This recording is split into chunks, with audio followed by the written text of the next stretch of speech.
So it's my distinct pleasure to introduce the next panel discussion. So this is about the challenges in the Washington State aerospace industry, some of the perspectives from our distinguished panelists. The moderator for the session is Todd Cleland, who's the Director of Industry Relations at UW. In his role, Todd develops and supports research-based engagements with industry with a focus on the College of Engineering. Outcomes include industry-sponsored projects, company involvement in government-funded programs, industry affiliate programs, and connections for consulting. He also leads strategic projects to help make university easier for companies to do business with. Prior to joining UW, Todd had more than 20 years career at HP, where he worked in R&D management and business development roles. Todd holds a BS from Princeton and PhD from UC Berkeley, both in chemical engineering. He also has a master's in management from MIT Sloan School. Todd, please join me at the podium. Hey, thanks, Maron. Thanks for that nice introduction, Maron. So I think we've got a really strong panel for you this afternoon. As Maron said, the theme is technology challenges in Washington aerospace. And I think we have an hour, a little bit less, which I think should be a good time to air this topic. So the way this will work this afternoon is first of all, let me get through our panelists. We have up here on the stage, starting at my right, Michael Lakeman, Regional Director of Biofuel Strategy at Boeing Commercial Airplanes. Next to him is Chris Voorhees, VP of Spacecraft Development for Planetary Resources. Then Joe Landon, Chairman of the Board of the Space Angels Network. And finally, furthest from the podium, Peter Janicki, CEO of Janicki Industries. So the way the panel will work this afternoon is we'll start by having each panelist provide a little bit more, introduce themselves a little bit further to you. And then we'll go to remarks from each of the panelists. We'll have about 10 or so minutes for each of the panelists to comment on this theme of the technology challenges in the state's aerospace industry. After that should take us about 40 minutes into our time.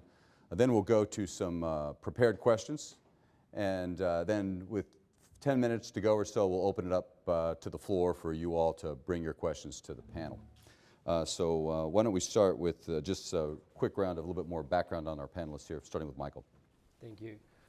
So my name is Michael Lakeman. I work in the biofuels team at Boeing Commercial Airplanes as the Regional Director for Biofuel Strategy for Asia Pacific, as well as the Director of our Biofuel Technology Strategy.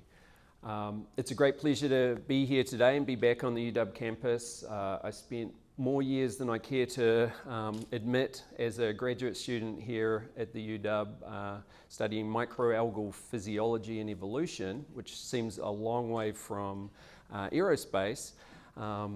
But along the way, got into the biofuels industry with the connection to algae as a potential source of bioenergy. Spent some time in getting first-hand experience in the biofuels industry before jumping across to Boeing, where I've been working for the last 6 or 7 years and helping to foster a commercial market for aviation biofuels.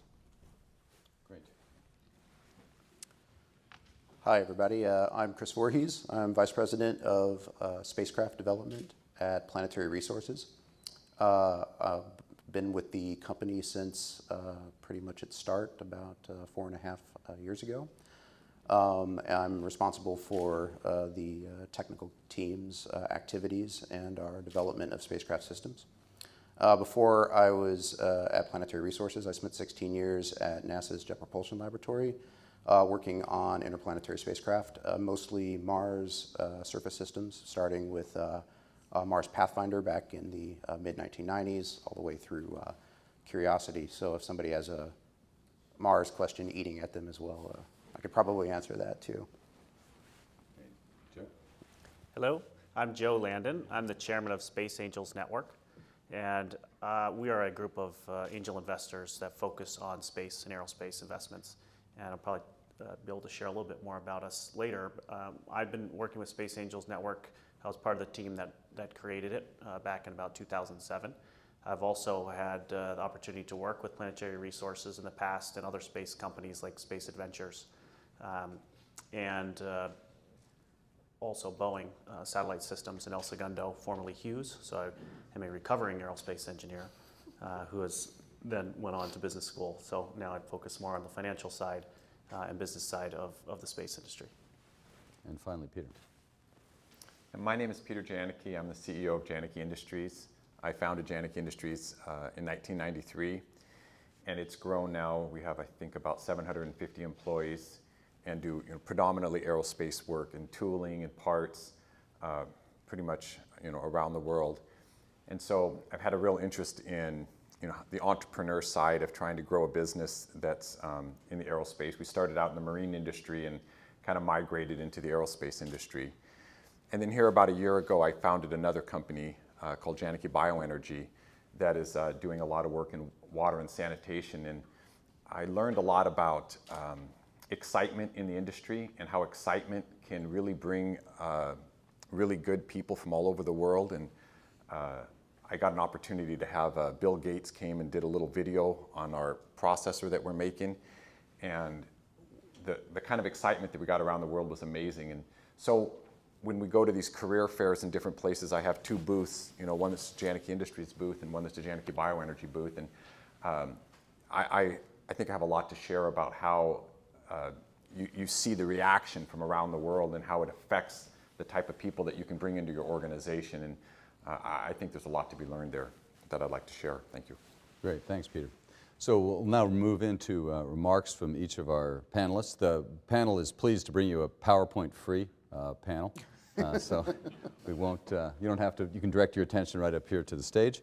And again, each panelist will have about 10 minutes for remarks on the theme of technology challenges in Washington Aerospace. So without further ado, I'll turn it over to Michael. Thank you. So this morning you heard from my colleague Chris Kettering about Boeing Commercial current market outlook and what an exciting opportunity this industry has in terms of the 20-year forecast for the market.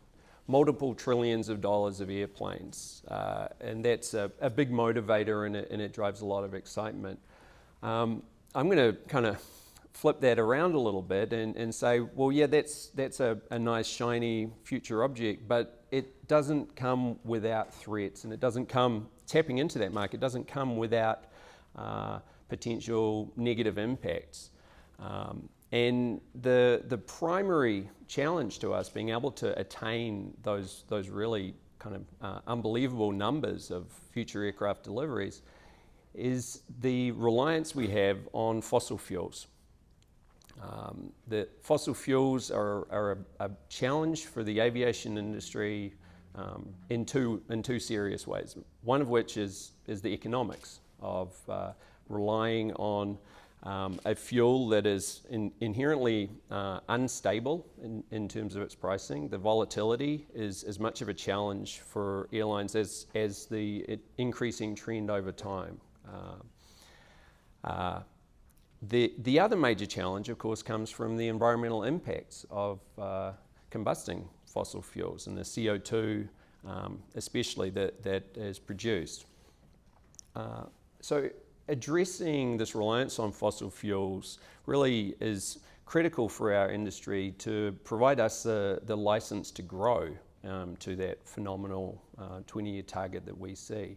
An economic license to grow, a license to grow in terms of energy supply, as well as potentially even more critical, the social license to grow, the acceptability in the society and communities in which we operate, that we can continue to expand as an industry. So the aviation industry takes these challenges very seriously. These are serious challenges that require serious action. And as an industry in a market for fuels, we're kind of exceptional in the fact that we've stood up and put our hand up and say, yeah, we are going to take action. And we've set commitments. So as an industry, we've committed to introducing more and more efficient vehicles with an improvement of 1.5% per annum in fuel efficiency. starting 3 years ago. We've also committed to carbon neutral growth from 2020, meaning that we can continue to grow as an industry, but we commit to not grow the carbon emissions from aviation from 2020 onwards. And then the long-term goal, which is very ambitious, but is certainly a big motivator, is to halve the CO2 emissions from aviation industry by 2050 relative to a 2005 baseline. So these are some serious commitments, and we take them seriously. So how are we going to achieve these commitments? How are we going to continue to grow and not grow our environmental impact? Well, we have a 3-pillar strategy. So we will continue to do what we've always done, which is make better and better and more efficient aircraft. Each generation of aircraft that Boeing produces should be at least 15% more fuel efficient than the one it replaces. However, you can't tap into that efficiency in the vehicle if the airspace system is not efficient. So operational efficiency is also really important to improve airspace operations, on-ground operations, reducing weight, more efficient flight. So with those 2 pillars, you can reduce the amount of fuel per ton kilometre or per passenger kilometre. But you're not ever going to be able to achieve the most ambitious of our goals, which is actually reducing our CO2 footprint, unless we change the nature of the fuel itself. So we can burn less fuel, but we want to burn a better fuel, a fuel that has a lower carbon intensity. So low carbon, sustainable fuels are the key to unlocking carbon neutral and in fact a reduced carbon growth for the aviation industry. As it says on all of the compost bins, as you will have seen when you're putting away your dishes from lunch, sustainability is the Washington way. And sustainability for us and for the aviation industry is key. So it's not simply a matter of biofuels. We always talk about sustainable fuels, and we know that biofuels aren't necessarily all achieving that goal of sustainability. But for us and for the aviation industry, we want to make sure that any alternative fuels that the industry turns to actually have a fully sustainable impact. And that's economic, environmental and social. So food security is key, land use, water use, soil quality, etc. Turning a little bit towards the topic at hand here, Washington has had a really disproportionate role in enabling these low carbon sustainable fuels. It was almost 4 years ago this month that a landmark report was produced, the Sustainable Aviation Fuels Northwest report. There was a roadmap for how this region, the Pacific Northwest of the US, can build a supply of sustainable fuels for aviation. This was an effort in which we were a partner along with Washington State University, Alaska Airlines, the ports of Portland, Seattle and Spokane, as well as Climate Solutions being the key facilitator of this process, that produced a report that laid out the big opportunities for producing low carbon fuels in this region, as well as some of the big challenges that are in the way. And that really was a watershed in terms of highlighting the opportunities and the motivation the aerospace industry has in this region to producing this growth enabling fuel supply. And that's led to some really significant investment from the federal government into Washington State to tackle some of those challenges that were highlighted. There have been 2 $40 million USDA grants awarded in Washington State, one here at the UW, one out at Washington State University. Both of these programs are producing significant technology developments and innovations that are leading to us to a point of being closer to realizing commercial supplies of low carbon sustainable fuels. And even more recently, the FAA awarded its Center of Excellence for Environment jointly to MIT and Washington State University, with the program being headquartered at Wazoo. So there's been great progress, but we're still a long way off from having this being a routine part of the aerospace industry, just filling up with low carbon fuels. And some of the challenges that remain are policy related or commercial related, but there are significant challenges in terms of the technology. But one thing I've learned being in industry is that no one likes to hear the word challenges. Really, they're opportunities.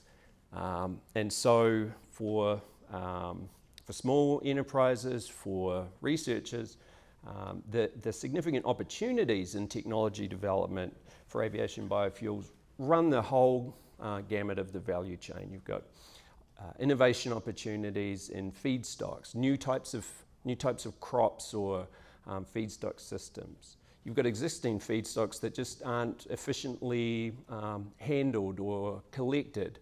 And we see posters over here about new supply chain configuration models even. So not just components of the supply chain, but how to bring a whole supply chain together. There are innovation opportunities in terms of thermochemical or biochemical conversion of biological starting materials into fuels. Significant opportunities to increase efficiencies and increase yields. Sure.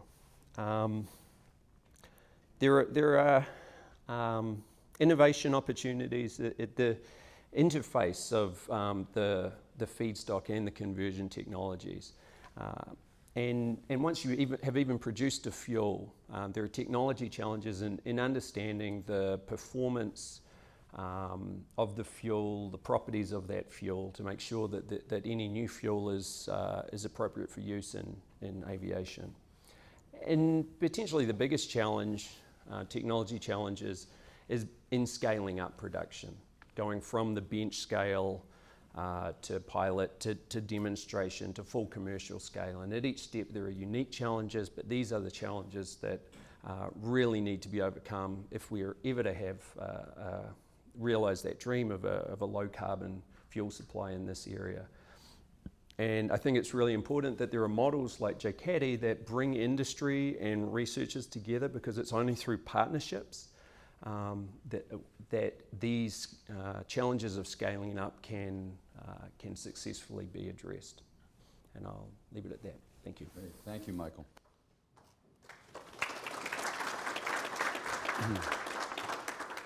So now we'll go to Chris Voorhees. Thanks. I think as an illustration that this is a gigantic topic, there's going to be absolutely no overlap between my comments and yours, except that you stole my challenge and opportunity bit, which is kind of a no-brainer. And I feel the same way, that for me, it is actually never been a better time in history to be a spacecraft maker. And I think you see that both in industry, you see it in popular publications, you see it in popular culture now. And particularly the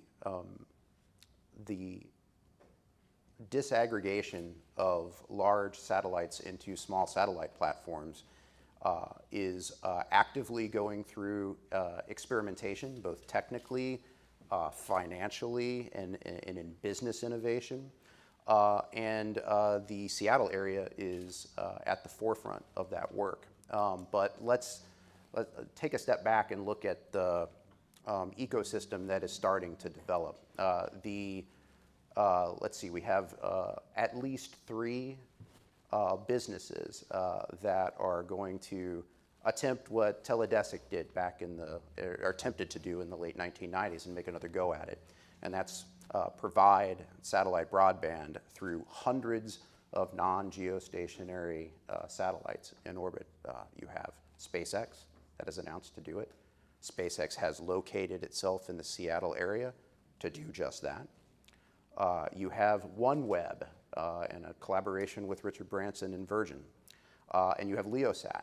Those three entities all believe that they can make the business case that small satellites can provide a unique product that was not able to be produced before. You have an explosion of other companies right now that are going after not just telecommunications, but Earth imaging through Planet Labs, Skybox that was acquired by Google, and then a very unique set of folks looking at how small satellites can solve niche elements within data that can be produced only from space. This is in maritime awareness and tracking of ship traffic. There's space situational awareness. There's folks that want to disrupt the weather data market through a company called Spire.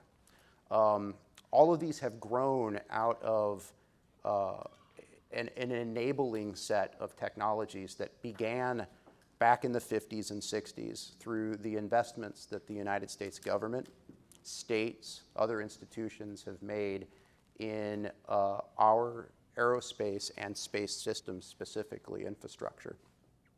And I feel very privileged because if I take another step back and go, okay, well, what's the mission and vision of the company that I'm working for? Well, that is it's decidedly long-term and big sky. And it is to expand our terrestrial economy into space and beyond Earth orbit through the identification, acquisition, and utilization of resources in space, for us particularly near-Earth asteroids. And so that's, let's absorb that for a second and say that our company has the opportunity to make a business case for that proposition right now. And that's both through the investment that has occurred over decades of dedicated effort from the government and from industry that has kind of laid a foundation, and then very specifically a set of conditions that have occurred over the last decade and a half within information technology that have collapsed the tool set that is required for an individual engineer is a collapsed and intensified that tool set so that one engineer now can do what it took sometimes a hangar full of engineers to do in the past. And that investment, that base, and that tool improvement has enabled small companies. Our company is 40 people. We bring everything in-house. And the thought of doing that with a group of that size would have been absurd not a decade ago. And so what we're at right now is a confluence point where new things can be tried. And that's not necessarily mean that all those new things are going to succeed. It's active experimentation, both in business case and business model, as well as pushing technology. And so that ecosystem is, I would say, right now at it's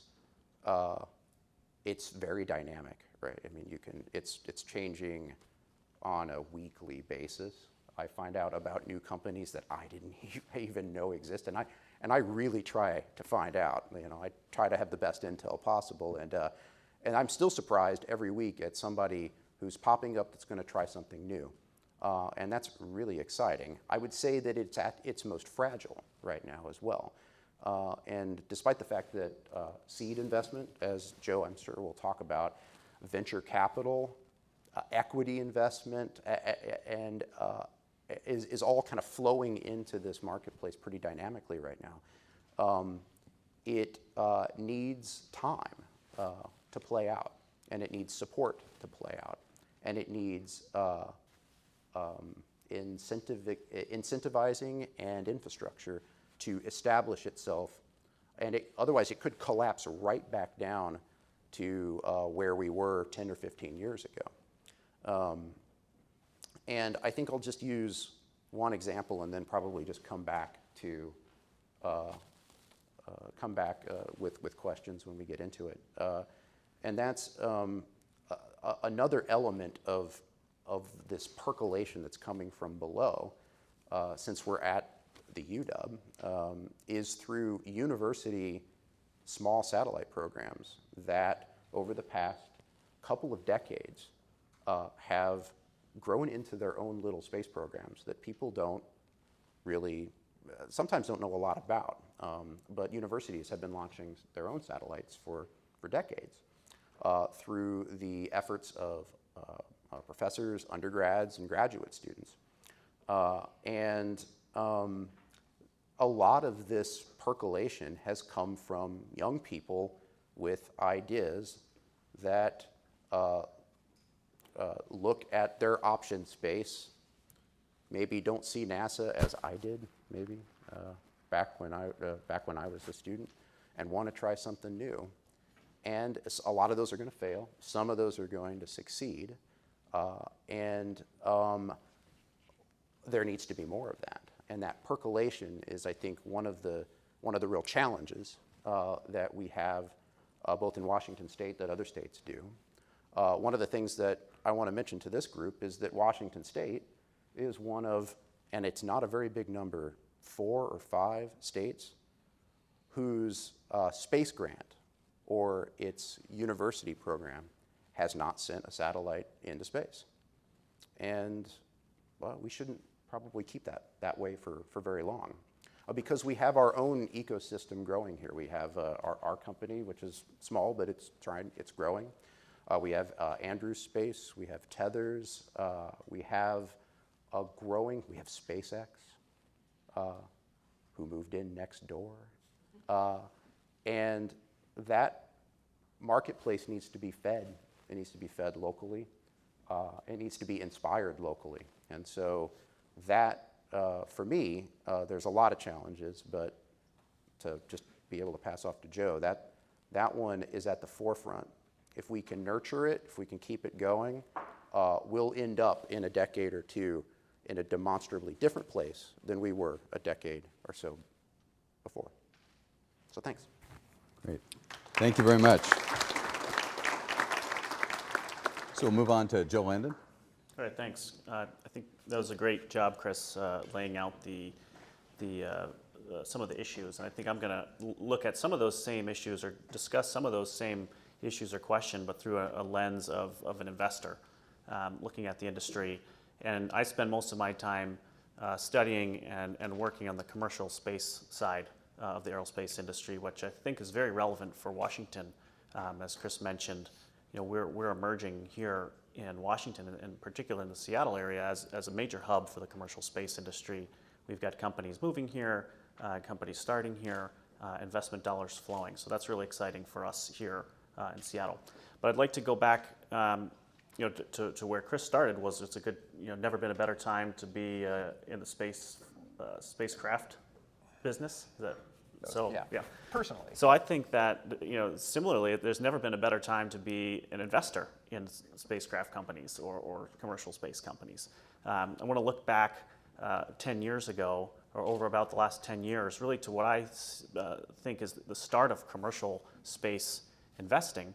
It started around plus or minus a few years around 2004 when the X Prize was won. There was a first wave of astropreneurs that started out, and Elon Musk was one of the first in this current wave, where in 2002 founded SpaceX, and then has since raised a lot of money and building commercial launch vehicles that are working. Last week sent a Planetary resources payload into orbit. And then you've got another one of the first wave of investors, which is Jeff Bezos, who is here locally, the founder of Amazon. His company, Blue Origin, which is based in Kent, is also building rocket technology. And it's reported that Jeff Bezos has put in over $500 million of his own money into Blue Origin. So very well capitalized, but from a single investor. Then you also have Virgin Galactic, which is sort of the trifecta of entrepreneurs from the 2000s era, where Richard Branson, just a few days before Spaceship One won the X Prize, he announced that Virgin was going to license that technology and create Virgin Galactic to take passengers into suborbit as tourists or participants. So just thinking about what those three companies have in common, again, this is sort of 10 years ago, what space investing looked like. They're all very bold and courageous vision, trying to do something very big, and doing it in a very audacious way that probably sounded crazy to most people at the time, and still sounds a little crazy even today. So that's sort of the first wave of space. They also all were billionaires. I forgot to mention that. That's probably had something to do with their success. They're all still successful. So now looking back over the last 10 months or 11 months, we've seen a very different landscape for aerospace and commercial space investing. There's several blockbuster deals that just happened over the last few months. And in looking at 2014 as the year in total, there was over $500 million invested in commercial space companies. And that includes crowdfunding, angel investors, and venture capital investment. It does not include acquisitions. So $500 million flowing into the commercial space industry in pretty early stage companies. So that's really exciting, creates a lot of opportunities. A lot of the angel money was resident here in Seattle, and some of the VC and venture capital money either came from Seattle or was invested in Seattle companies. So there's opportunities for us here. Some of the deals, though, Chris mentioned already, Planet Labs raised over $100 million Series C round, which just closed about a week ago. Space Angels Network was an investor participant in that deal. Skybox, which was acquired by Google for $500 million, and that was led, there's some venture investors in that, led by Khosla Ventures and others. Spire, $25 million Series A late last year. Spaceflight, which is based here in the Seattle area, raised $20 million Series B venture round, led by Vulcan and some other investors. So that's really exciting to have a Seattle company be the recipient of some significant venture funding. And also SpaceX raised $1 billion from Google and Fidelity. So not quite a venture deal, but really, I think as Chris mentioned, the majority of that money is going to be spent right here in Seattle. They're going to be hiring people and already hiring people. So, looking at that, I mean, there really is no better time to be an investor in space. There's lots of opportunity. I think the money is flowing into the industry because people see the opportunity and don't want to miss out, and they see the opportunity for returns as investors. So I think what we do at Space Angels Network is try to connect those companies with investors. So the biggest challenge for entrepreneurs is always finding money, capital, and great investors to have on board. And one of the biggest challenges for investors is to find great companies to put your money in. So we're a matchmaker there. And I think that challenge exists here in Seattle as well. One of the things that I think Seattle is really going to be challenged with, or Washington, sorry, I know this is Washington, not just Seattle. What Washington as a hub for commercial space is going to need to be able to keep up with the growth. Just because we are a focus for the industry now doesn't mean we will always be that way if we're not able to keep up. For example, if SpaceX can't find the people to hire, it's not going to work. If Planetary Resources can't find the people or the capital or the suppliers, the partners, you name it, it's not going to work. I really am confident that this part of the country, and Washington in particular, is really well suited to be a hub for commercial space. We've got the talent, we've got the capital, angel investors, venture investors, and then we have the critical mass already too. There's a combination of early stage startup companies here and also very large companies with deep benches of technical talent like Boeing and others. So that's a little bit of my thoughts sort of as the investment lens, where we've got a huge opportunity now. The market for investing in space companies is very, very frothy. And I'm excited to see what comes next, honestly, what the next big deal to be announced will be. And I think we're going to see many right here in Washington. Thank you, Joe. So finally, Peter. Yes, thank you.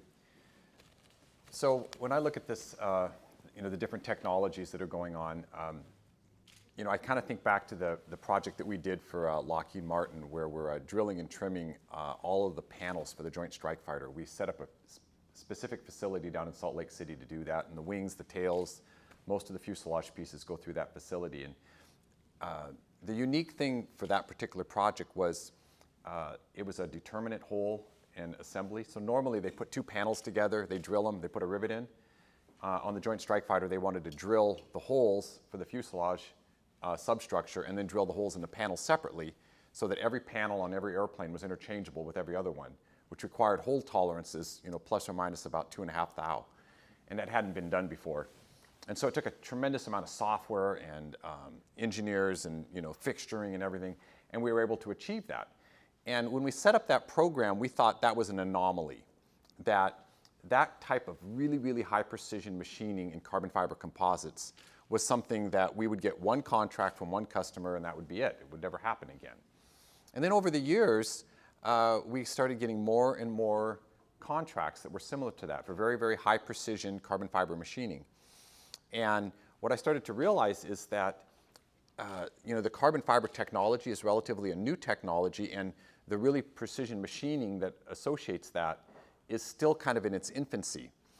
And so I look at that particular problem, and I look at the really smart engineers it took, both on the software side, the tooling side, the whole thing to be able to accomplish that. Our team actually designed the 5-axis milling machines, as well as the software, as well as the control systems. So obtaining those types of individuals is not easy. It's really hard to bring those people into your facility. And so then I look at what's happening with the 777 and the giant wings that they're building now. So the new wings for the 777 are going to be all carbon fiber composite. And how they bag those, how they put the call sheets on those, how they get them in and out of the oven is just a gigantic technical challenge. The major parts of that, laying down the fiber, I think they got that figured out, but there's a lot of other parts of that that are going to be very challenging. There's other structure that we see in other airplanes. The tail section of the 787, how that's all built together is just a really interesting problem. And so when you look at the whole aerospace industry, it's a very broad spectrum. At one end down here we have biofuels all the way into the finance side of it. But attracting the really, really best people and bringing them into I think is going to be the fundamental pacing item. And I know you're excited about SpaceX moving in, but I'm not. Okay. First of all, I love SpaceX. They're one of my biggest customers. But they're also going to consume all of the talented engineers in this area, okay, along with Boeing, along with all of these other people. And what I think is interesting is I work pretty closely with the mechanical engineering department here at the University of Washington. I'm a 1988 graduate, I think, something like that. And you could take all the mechanical engineers that this college produces and they would fit on about that third of the room, okay? Well, we have more people working for me just in my little company than that, okay? So it becomes a pacing item. So we did this, I've always been interested in alternative energy, and I ran Janicki Industries for all these years, and I always wanted to do something, and I got this opportunity working with the Bill and Melinda Gates Foundation to take fecal sludge in Africa and all over the world and turn it into clean drinking water and fuel. So I jumped on that opportunity, and we actually created a machine. Bill Gates came up and did a video for us, and it went just totally viral around the world. I think they got 2.5 million hits, I think, in the first 3 days on that video. It was amazing.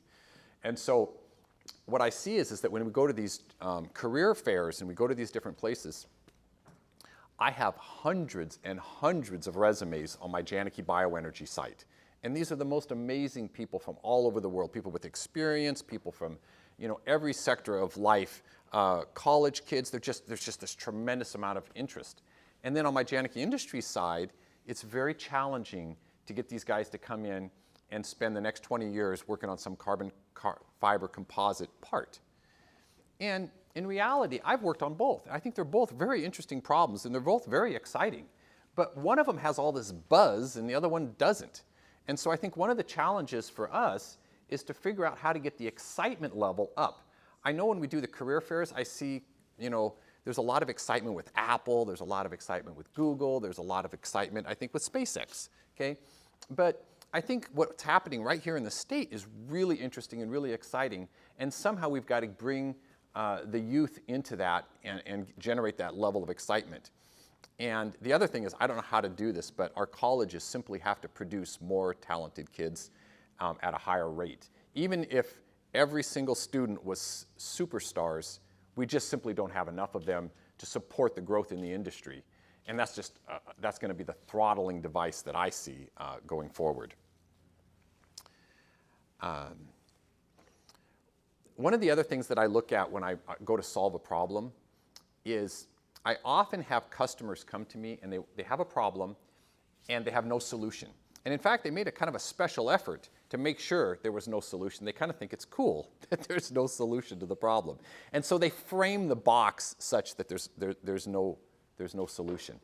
And as soon as you start to expand the box, all of a sudden solutions become available.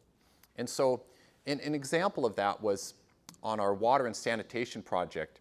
We couldn't figure out how to make money with processing sewer sludge. The whole goal was to get rid of this material so it doesn't end up in the environment and spread pathogens everywhere. And we had to do this in a way that made money, okay?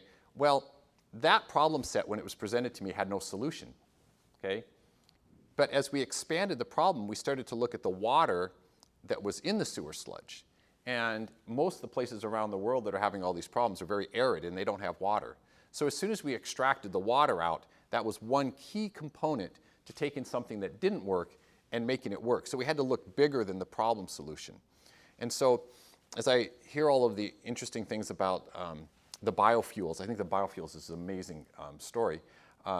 You start looking at things like, you wouldn't think that Boeing would look very closely at the refineries that are all up in Anacortes, but there's a huge opportunity there tying in with someone that's bigger than yourself and connecting these different areas.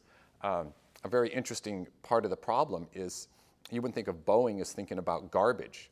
Garbage is not something that Boeing normally deals with, but there's a tremendous amount of energy in garbage. And you start looking at the energy that can come out of that. And by the way, people pay you to take it, which is really great. So it becomes, and most of it goes off to produce methane, which then becomes a greenhouse gas. So you start making the circle bigger in these problem areas. And then you take a whole bunch of really, really smart people that you've recruited from all over the world, and then all of a sudden the whole thing starts to move at a very high pace. I have just a couple minutes. I just want to talk one last thing about entrepreneurship, because so this is now my second company that I've started, and I start to see a lot of opportunity in the aerospace industry for additional startups.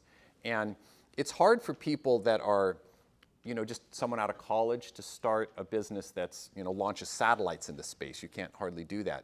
But I do see a huge opportunity in the unmanned aircraft, especially the very, very small aircraft, in opportunities for people, because many things that I see is, I think the day is coming when we're going to have a mailbox at our house, but it's going to accept some kind of a vehicle from above the sky that comes in, because it's not just a physical box, but it's some kind of a locator that tells this machine where to go, where to connect, where to drop off this package, or where to, as well as indicators all the way along the path.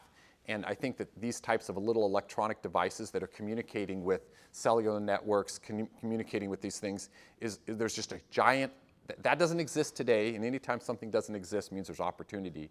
And sometime in the next 10 or 15 years, you're going to see, we have little reflectors on the side of the road so your car doesn't go off the road.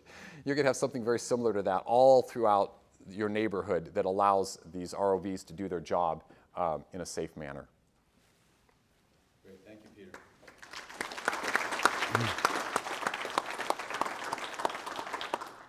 Okay, so with the time remaining, we'll start with some previously prepared questions for the panel, and then towards the end we'll give any of you that have an interest in asking questions to step up to the microphone and do so.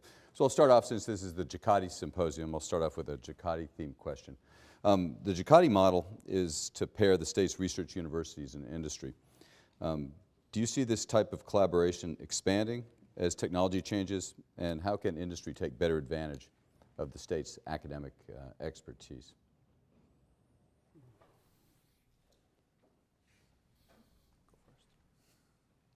Want to jump in on that one? So from an investor perspective, it's really attractive to have the university or the state or somebody who isn't getting equity in return for to provide money to an early stage company. So that's really attractive from an investment standpoint. So I'd hope that that would expand. And I think from what I've heard, that it looks like the process is a good one and it will be expanding. I also think that needs to be paired with a really robust commercialization strategy, for the university itself, so that we can not only fund companies that have technologies to develop, but also take technologies out of the university labs and into companies. Very good. Yeah, I think as I'm sure you know, the University of Washington has a lot of energy around startups and entrepreneurship. I don't know how many we've done in aerospace specifically, so maybe there's an opportunity there to maybe connect you and other space investors in with the investigators here who have entrepreneurship ideas. Peter? So one comment I would make on that is that I know there's been a certain amount of transition in how the IP is protected, and who owns the IP between the universities and the companies that may sponsor it, whether the money's either coming from the federal government or the state government or from a private company. But that has been a destructive relationship at times in the past, and we need to make sure that that's a very productive relationship so that the university gets the returns that it deserves, but also that there's many times when some really neat technology was developed at a university and some graduate student could take that and run with it given the right opportunity. And I know people that did that and actually created very successful businesses. And so I just think that's an area that we should always revisit and make sure that it's productive for all of the parties involved. Yeah, I think just to comment there. So I think there's a lot of energy now at the university with new leadership and tech transfer, as you may know, under Vikram Janyala, in trying to reduce the friction in transferring technology to startups. Also, I'll take this opportunity to briefly mention a program we launched just a few weeks ago, which we've been working on behind the scenes for some time, which is what we're calling a prepackaged IP program, which allows companies who are sponsoring research here at the University of Washington to prepay a little bit more up front and essentially buy the commercial access, exclusive or non-exclusive license to the project IP, instead of having that be another negotiation that happens downstream. So we're hoping companies will take advantage of that. Any more comments on the JCATI question? Should we move on? All right, so a couple of you mentioned SpaceX, so it seemed like there was some energy to talk about that. I think Chris and Peter both mentioned it. So how does having SpaceX coming or here in Redmond affect the state's aerospace industry? I think we had a little bit of perspective from Peter already, but you may use this opportunity to elaborate if you'd like. Go ahead. I think it's a good thing. I think Peter mentioned the personnel resource issue, which certainly is a concern. Once again, I think we're in a transitory environment where we could spend a few years with the supply being the issue and the personnel supply being the issue as rapid growth tries to occur. My feeling in the long term is that it's an incredibly good thing that they want to anchor a solid position here, and that over time there's a growth of opportunity for engineers, scientists, researchers, both academic and then within industry, to cross-pollinate. That happened in the 40s, 50s, and 60s in Southern California, and it happened here in aviation. And I think we could see that same thing happen as more and more companies open up here in the space sector. Yeah, I have to agree. I mean, they are definitely a struggle on taking the best talent, and we're struggling with them to try to steal the best talent from them as well. But they're also my biggest customer, one of my biggest customers. So having SpaceX here is great, and you know, it would be great if Northrop and a bunch of other people moved right into Seattle. You can't have it both ways, so no, I'm excited that they're here. Very good. Anybody else? Okay, a couple of you, I think Peter and Joe, talked a little bit about higher education and students. So the question here is, what can Washington State's higher ed system do to better prepare our students interested in having an aerospace career here in Washington? Obviously, one issue that Peter mentioned is just that we don't produce enough students, and obviously there's an issue there related to, you know, how the university is funded and how many positions we can create in each freshman class. But as far as the engineers that we do have, what thoughts do you have on how well prepared they are and how they could be better prepared for the opportunities ahead? Who wants to go? Well, I mentioned mine, which I can elaborate on. Is that in some cases there are students coming out of other universities that have already done relevant work and already deployed systems that are relevant to the specific work that we do at Planetary Resources, and so we recruit heavily from institutions that have also invested in both the technology developments, and it's more than technology. It's in training students on the full, brutal cradle-to-grave experience of bringing something from conception all the way through to the bitter end and learning those key pieces of information. And like I can tell in a candidate's eyes whether they've been through that or not, and in the way that they respond to the questions that we ask. We need to do more of that. I have a bias in that I want to do it in a specific area, but I would say across the board, I want students that not only understand the concept, but they understand the context as well, and can adopt it. The more we can do that through our variety of academic resources here in the state, the better it'll be. The challenge of having sufficient workforce applies in the bioeconomy sector as well as in the aerospace sector, and most acutely in that intersection. And I've seen the same, been asked the same question about the future workforce for the bioeconomy, and I'd just like to echo my panelists' thoughts around real experience. On the job experience is key to produce the graduates who really have the understanding of the commercial realities to be able to hit the job running with the right perspective. And so the opportunities like programs like JCATI present for research with an industrial partner is excellent, but I'd also encourage the development of internship programs and reaching out to industry to foster those kinds of programs, because that experience is really key. So I'd like to add to this.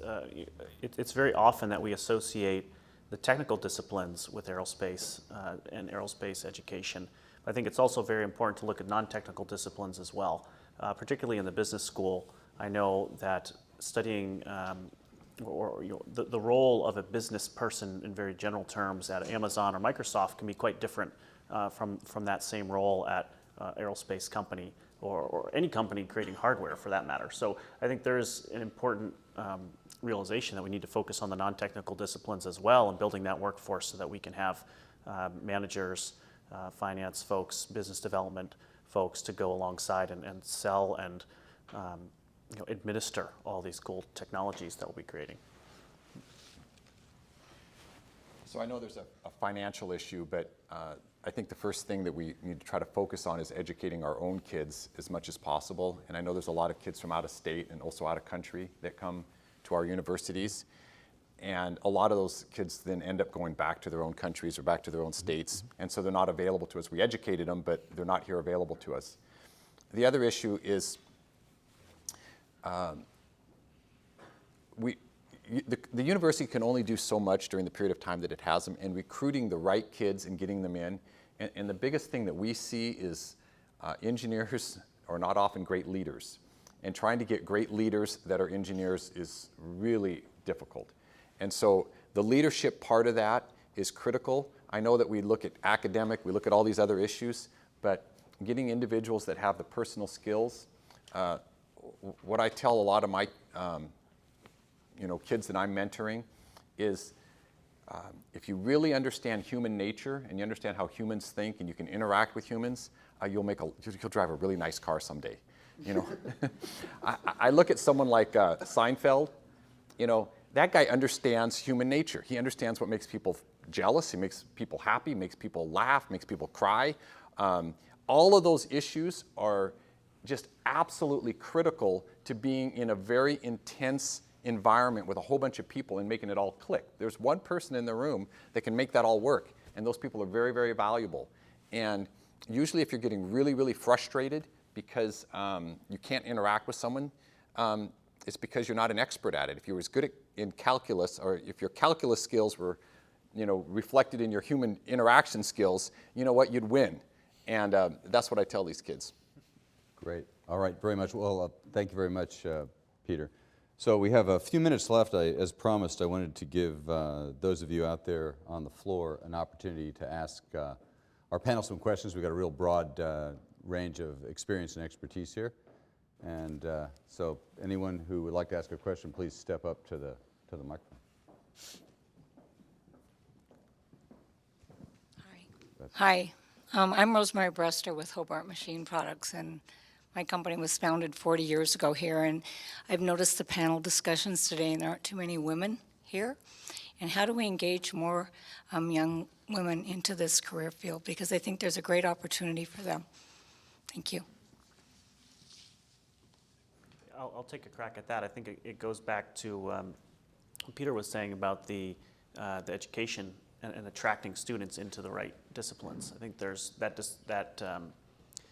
discrepancy and lack of representation follows all the way through to first-year engineering students. I think it's already shows up there. So I think that's another role for the university to encourage a diverse student body, because that'll help the industry overall. And as the father of two young girls, I think it goes way back. It goes to how we raise our children and the expectations, gender expectations we put on them. Lego friends. I mean, there's a special Lego set for girls, and it's florists and hairdressers. I mean, this is these are the fundamental challenges that we face in redressing underrepresentation of all kinds of minorities, and it starts really early, and it's an ongoing battle. Do you have a question? Hey, go ahead, please. All right, so Peter, I think this is primarily for you. You said a couple things that resonated with me. You made a comment about not enough talent, or the universities having a need to produce a greater number of engineers. And a little background about me, I actually started my career in advertising. I have a design degree. I was in an advertising agency. On an annual basis, they'd throw a large company party. And in year one, they brought in the Beastie Boys, and they had a private carnival for their annual party. In the second year that I was there, we did community service, and we gave back to the city that we were in. We engaged ourselves in the community. And so my question is really about, do you see that your business colleagues and peers are investing in the culture of the business itself to take a role of responsibility in attracting these companies? Because I know that I personally had a difficult time transitioning from advertising into manufacturing into aerospace, where I am now, because for me it was much more natural for me to be in that advertising environment. And I think that there are a lot of challenges in manufacturing, a lot of regulations and a lot of time constrictions that I want to know if you've found that that's a way that you can attract these young engineers that you want to have. You're absolutely right. And I see it like black and white. So if you're not careful, you can be old, boring, dry, you know, sit in front of a computer in a bunch of cubicles. Welcome to our company. This is what you're going to be doing for the next 30 years, okay? Just saying, that's what happens, okay? And so it's interesting that my second company, I have a bunch of 22, 23-year-old kids that are setting up the offices, they're setting up the environment. And you know, if you look at your total payroll, these things are trivial. You don't even, they're a rounding error on some spreadsheet. But you know, we set up treadmills, you know, and we have this big view of Mount Baker and the, you know, islands, and these kids are walking on the treadmills, and they've got full CAD stations set up there where they can be talking and visiting, and they've got all these things set up for, you know, the really great ones, they're active people, and they'll be active people from their 20s all the way into their 50s and 60s. They want to go hiking, they want to go canoeing, they want to go do these things, and we actually live in the best place in the world to do that. So I think the winners are going to figure that out, and the losers aren't.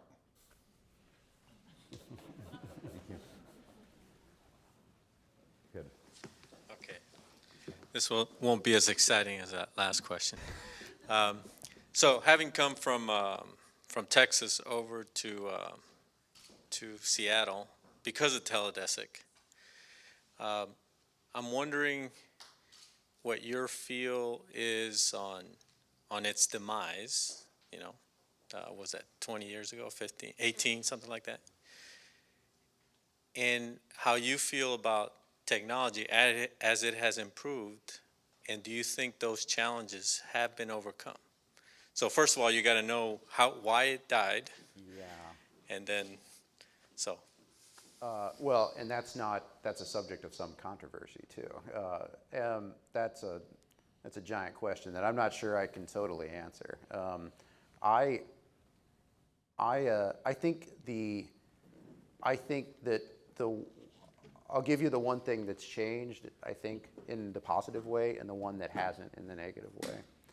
The first one is that I think that everybody that's starting out right now is starting out from a better technological base, both within the spacecraft systems itself and within the communications payload and the function, flexibility, and power efficiency of those systems. I think they're starting in a better spot to be able to make the case work. And I think particularly with using SpaceX as an example, they're innovating in volume production and launch vehicle, and I think a lot of that same innovation will play out in their ability to transcend the 1 or 2 out the door and into the 400 or 500 out the door. And that's a big leap that has to be made. I think that everyone that gets into it now is in a better starting place than Teledesic was back in the mid-90s. So that's the good thing that's changed. The thing that hasn't is regulation. Like the regulatory environment that governs communications, both at the FCC and with the ITU, is not ready for what's about to happen to it. And spectrum is increasingly scarce. And the layering of spectrum is getting more and more complicated. And so that's actually gotten worse since that time period. So that's a really long way of saying I'm not really sure. There are some positives and some negatives. Very good. Well, I think we're out of time. It's now 3 o'clock. Let's thank all of our panelists for, I think, very interesting discussion.